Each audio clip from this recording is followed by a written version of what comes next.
2023년에 집 짓기 트렌드가 어떻게 되냐, 요거에 대해서 좀 알아보겠습니다. 올해는 코로나가 뭐 100% 다 끝났습니다라고 뭐 선언한 건 아니지만 그래도 이제 많이 달라졌죠. 현재는 어떤 땅을 선호하는지, 어떤 집을 선호하는지 이 트렌드가 좀 바뀌었습니다.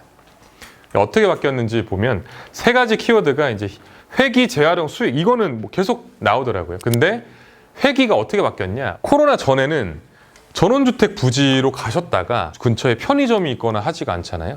그러니까 어떻게 갔냐면 이제 다시 도심으로 돌아오는 현상들이 벌어지기 시작합니다.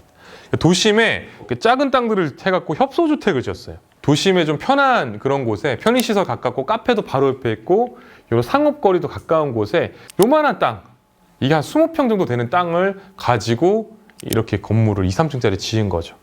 협소주택이 한때 유행을 꽤 했습니다. 요 작은 땅을 가지고 이렇게 쭉 높이 올려서 이게 전체 면적으로 따지면은 한 25평에서 30평 정도 됩니다. 보시면 되게 좁고 높이 올라갔죠. 입지는 굉장히 좋아요. 입지 좋은데 화장실도 조그맣고 이렇게 조금합니다. 근데 이제 이 주택들의 단점이 뭐냐면은 공간, 이게 끝이에요. 딱 들어가면 이거랑 이제 테이블 하나 놓으면 끝이거든요. 단점이 뭐냐? 계단이 많다. 계단이 너무 많아요. 너무. 와, 너는 이 도심 한복판에 집이 있어?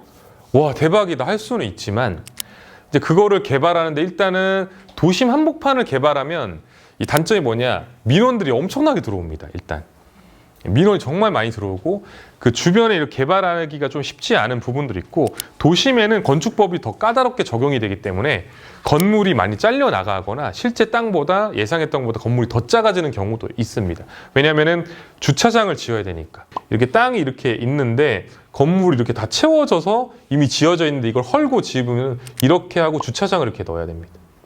그러니까 이만큼만 올라가는 거죠. 협소주택이 더 협소해지는 거죠.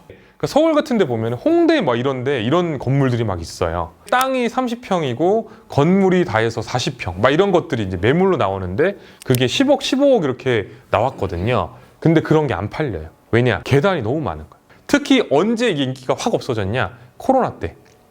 하루 종일 여기 갇혀 있어야 되잖아요. 이거는 이제 라푼젤이죠. 높고 긴 탑에 혼자 갇혀 사는 거예요. 이게 어떻게 되냐?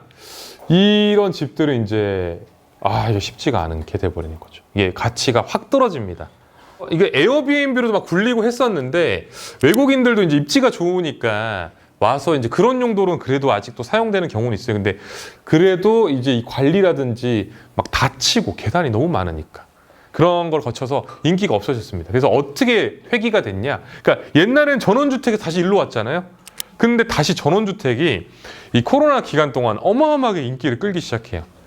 아파트 엘리베이터 하면 어쨌든 불특정 다수의 사람을 다 마주치고 들어가야 되기 때문에 호텔도 그래서 인기가 없고 다 풀빌라, 단독형 이런 것들 위주로만 인기가 생기고 땅도 널찍널찍하게, 집도 널찍널찍하게 넓은 거를 선호하기 시작하게 됩니다. 심지어 재택근무가 많아졌잖아요. 지금 현재 미국의 상업시설이 어마어마하게 인기가 추락하고 있는데 그 이유가 뭐냐면 재택근무거든요. 코로나 끝났으니 이제 출근을 해라 라고 했더니 집에서 일했던 이게 너무 좋은데 이게 패턴을 깨기 싫어서 퇴사하고 재택을 하는 회사로 많이 가는 경우가 많이 생깁니다. 그러니까 이제 상업시설이 인기가 없어지는 거죠. 도심에 있는 상업시설이 오히려 인기가 죽고 외곽에 있는 이런 시설들이 인기가 커지기 시작했습니다. 넓은 부지의 전원주택.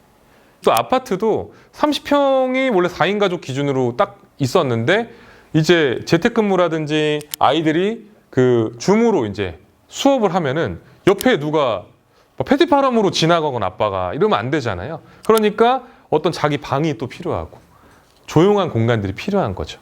그러니까 내가 이제 잠자는 공간만 있으면 되는 게 아니라 집에서도 뭔가 사무 공간이라든지 이런 공간들이 필요해지기 시작합니다. 그러면 공간들이 더 많이 필요해지죠. 이런 집들은 그래도 도심에서 너무 멀지 않은 전원주택인데 옆에 보시면 집들이 있으니까 어떻게 보면 중정을 계획을 해서 이렇게 해서 프라이빗하게 만들어준 거예요. 이게 땅이 굉장히 작아요. 땅이 70평 정도밖에 안 되거든요.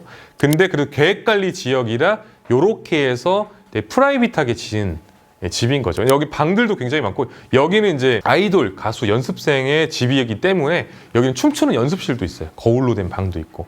근데 여기서 이제 만족을 못하면 이제 어떻게 되냐면 마당이 좀 널찍해지는 거죠. 이제 이게 3D고 실제 지어진 집인데 이게 보셨잖아요. 마당이 좀 있고 집이 좀 넓어지고 안에는 지하에는 취미 공간이 있는 그런 집으로 이제 회귀하기 시작합니다. 2층에 거실도 있는 그런 공간. 그리고 사람들을 모여서 이제 초대할 수 있는 그런 공간. 그리고 뷰가 굉장히 좋은 이런 곳이 또 트렌드가 됩니다. 그래서 이 뷰가 좋은 전원주택 부지. 근데 100평보다는 한 140평 정도 되는 부지들이 갑자기 인기가 엄청나게 올라갔어요. 이 보시면 여기도 거실이에요, 이게. 여기 안에서만 초대해갖고 너무 재밌게 이렇게 놀고 다 각자 방으로 다 들어갑니다. 대신 2층에 가족실이라고 하는 거실, 좀 다른 형태의 거실이 생겨요. TV 놓는 그런 거실이 아니고 다 같이 모여서 보드게임하고 놀 수 있는 그런 곳. 가족실이라고 하는 명칭으로 요즘 설계 트렌드가 그렇게 됐습니다. 2층은 층고를 높게 해서 굉장히 창의적인 공간으로 만들 수가 있는 거죠. 층고가 다양하니까. 이렇게 트렌드가 좀 협소주택에서 좀 널찍널찍한 마당이 있고 내부 공간도 내 개인 공간이 널찍널찍한 그런 곳이 트렌드가 바뀌었고 예쁜 공간에 대해서 소비를 하는 그런 트렌드가 생긴 게 현재 회기라는 키워드로 볼 수가 있습니다.